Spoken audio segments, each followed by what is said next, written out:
안녕하세요 여러분. 시진핑 주석이 동남아 3개국을 방문했죠. 별 소득 없이 끝나버렸는데 결과를 살펴보니까 오히려 동남아 방문을 안 하는 게 낫지 않았냐라는 생각이 듭니다. 중국이 동남아 국가 중에서 처음 방문한 나라는 베트남인데요. 중국이 베트남과 공동으로 미국의 관세 폭탄을 극복하자 이런 취지에서 항미를 제안을 했습니다. 그런데 베트남은 중국과 공동성명서에서 항미라는 부분을 제외하고 언론에 보도를 했습니다. 미국에 대항하는 부분에서 베트남이 중국의 요청을 공식적으로 거절한 셈이죠. 말레이시아와 캄보디아를 방문해서도 결과는 마찬가지였습니다. 캄보디아는 항미 부분은 빼고 중국과 관계를 강화하겠다 이 정도 선에서 마무리를 했습니다. 아직 중국보다는 미국이 더 무서운 것이죠. 당연하지만 미국이 더 큰 시장이고요. 패권국의 칼이 아직 살아있다는 증거입니다. 사실 중국의 내수는 이미 망했습니다. 지금 중국에 쌓여있는 재고품이 창고에 가득 쌓여있는 상황인데 어디 내다 팔 곳도 없고 자국에서 소비도 안 됩니다. 얼마 전에 BBC 방송에서 중국 서민들, 소상공인들을 인터뷰를 했는데요. 자기네는 내수 시장이 있어서 걱정이 없다라는 말을 하더라고요. 세상 물정은 참 모르죠. 현재 중국 내수 시장은 겉으로는 회복세를 보이고 있습니다. 1분기 성장률이 5.4%고 소매 판매 증가율이 4.6%라고 합니다. 평소보다 더 많이 팔리기는 했을 거예요. 연가 판매도 하고 쿠폰도 발행을 했을 테니까요. 하지만 내다 팔지 못하는 상품이 훨씬 많다는 게 문제죠.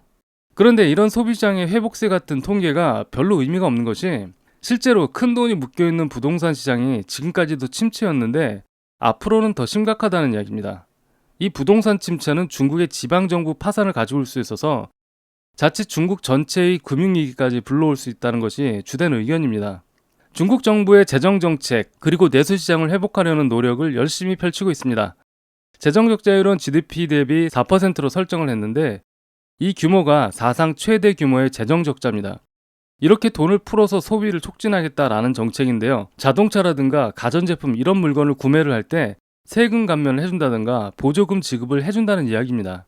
그런데 이런 정책을 과거에도 했었지만 그 효과가 상당히 제한적이었습니다. 내수가 살아나지 않았다는 거죠. 정부의 재정정책이 효과가 있더라도 완전히 회복하는 데는 상당한 시간이 걸립니다. 결국 중국식 재정정책이 근본적인 해결책은 아니라는 것입니다. 중국의 중소기업의 부도율을 조사해봤지만 아무래도 서민 경제를 파악하는 데 좀 중요할 것 같아서 조사를 해봤는데 역시 이런 자료가 제대로 나오지는 않습니다. 다만 경기선행지수로 내수시장을 분석을 해보자면 2025년 2월 기준으로 경기선행지수가 전월 대비 1.2% 하락을 해서 현재 51%를 기록했습니다. 코트라 자료를 보니까 서비스업 경기선행지수가 이 정도 된다고 합니다. 코트라는 또 중국 언론을 인용을 했네요. 여러분 중국 통계는 반만 믿으시기를 권장합니다. 자, 코트라가 인용한 저 자료에 따르면 겉으로는 확장이지만 속으로는 침체가 되고 있다. 왜냐하면 춘절 소비 시즌인데도 지수가 전월보다 1.2% 하락했다는 것은요. 소비 심리 위축이 심각해지고 있다라는 뜻입니다. 저게 2월달 자료고요. 본격적인 관세 전쟁을 하기 전 수준이 저 정도였으니까 지금 245% 때려 맞은 상황은 훨씬 더 아찔할 겁니다. 그래서 앞으로 중국이 어떤 어려움을 처하게 되느냐. 일단 관세 타격 받게 되면 수출 기업이 침체가 되겠죠. 그러면 고용이 감소할 겁니다. 실업률이 증가하니까 소비가 위축되겠죠. 특히 245% 고율 관세가 중국의 수출 주력 산업, 전기차를 포함한 자동차, 태양광, 배터리 이런 종목들을 정조준하고 있습니다. 한 가지 예로 들자면 지금 볼보가 중국 청두에서 전량을 생산을 하고 있는데요. 8천만 원짜리 S90 세단이 관세 때문에 2억이 넘는 차가 돼버렸습니다. 그래서 지금 볼보 비상 걸린 상태고요. 아마 결국 철수를 해야 될 겁니다. 다른 방법이 없어요. 이뿐만 아니라 중국에서 제조한 선박이 미국에 입항을 할 때 수수료 폭탄을 때린다고 합니다. 톤수당 그리고 컨테이너 수에 따라서 올해 10월부터 차등 부과를 한다고 합니다. 중국에서 제조한 선박 대부분이 컨테이너선들입니다. 중국산 배로는 무역하지 말라는 이야기나 다름이 없죠. 당연히 중국 조선업도 힘들게 됐습니다. 그래서 중국 조선업이 살아남으려면 중국 공산당 명령으로 군함 찍어내는 일밖에는 할 것이 없어요.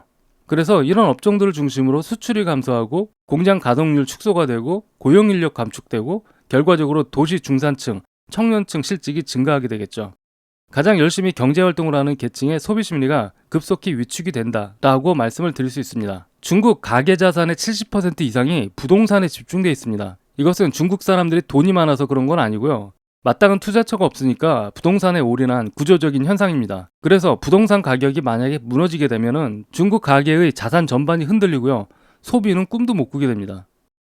자, 그래서 부동산 시장 침체가 되면 금융이 침체가 되겠죠. 그리고 소비 시장 전체가 안 좋아지니까 자연스럽게 주식 시장도 하락할 수밖에 없습니다. 한마디로 소득 상위 계층조차도 소비를 줄이게 되고요. 결국 도시 중심의 핵심 소비층이 무너지는 결과를 초래할 것입니다. 근데 그게 끝이 아니에요. 소비가 위축이 되니까 중국 정부 재정 상태가 더 부담을 느낄 수밖에 없는데, 아까 말씀드린 것처럼 중국이 재정 정책, 즉 정부가 돈을 풀어내는 정책을 한다고 말씀을 드렸죠. 그게 사상 최대 규모라고 알려드렸습니다. 어느 정도로 재정이 위험한가 하면 지금 2025년 기준 중국 지방정부 부채가요 130조 위안, 약 2600조 원 정도 되고요. 실제로는 이거보다 훨씬 더 심각합니다. 사실 내일 당장 금융위기가 와도 전혀 이상할 것이 없는 상황이에요.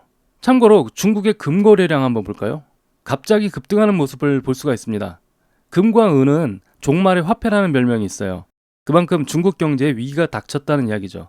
특히 위안화가 박살나기 직전일지도 모른다는 신호입니다.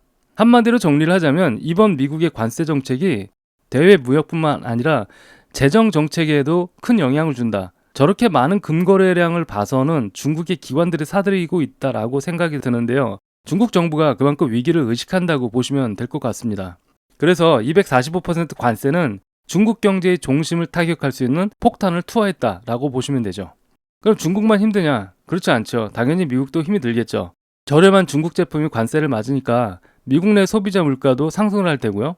미국 기업들도 중국에서 생산하는 물건은 역시 관세를 때려 맞기 때문에 아무래도 미국 기업의 마진도 약해지고요. 전반적으로 글로벌 경제의 불안정성이 확대되는 현상이 발생을 할 텐데, 이것은 시간이 지나면 저절로 해결이 됩니다. 왜냐하면 중국을 대체할 수 있는 나라가 많거든요. 저가용품은 인도나 베트남에서 들여올 수 있고요. 좀 고급 제품은 한국 같은 나라가 할 수가 있어요. 오히려 중국이 수출을 못하게 되면 반사이익은 우리가 보는 편입니다. 중국이 히토류 같은 자원을 무기로 삼는다고 하는데요. 사실 자원 같은 것은 다른 나라에서 가지고 와도 충분해요. 히토류만 이야기하자면 카자흐스탄도 있고요. 호주, 베트남도 세계 2위, 3위 정도 되는 히토류를 보유하고 있습니다. 실제로 미국이 베트남한테 광산 개발 기술이라든가 정제 기술을 이전을 해줬습니다. 그래서 중국의 자원 수출 금지는 미국한테 큰 무기가 될 수가 없다. 특히 중국이 이번 동남아 3개국 방문을 했지만 큰 소득이 없이 돌아왔기 때문에 아마 현타가 세게 왔을 겁니다. 그래서 중국이 앞으로 전략을 크게 바꾸지 않을까 그렇게 생각을 하는데요. 주변국을 항미 대열에 포섭하는 전략이 먹히지 않는다면 다른 대안은 아마 불안감을 조성하지 않을까.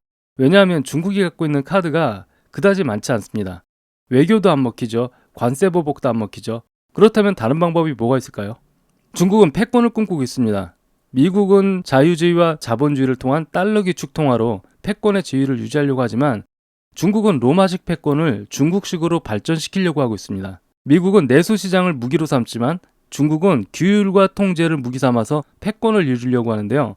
여기에는 육상을 통한 1대1로 뿐만 아니라 해상권도 주려고 합니다. 그러자면 대만을 반드시 통일해야 하는 숙제를 풀어야 하죠.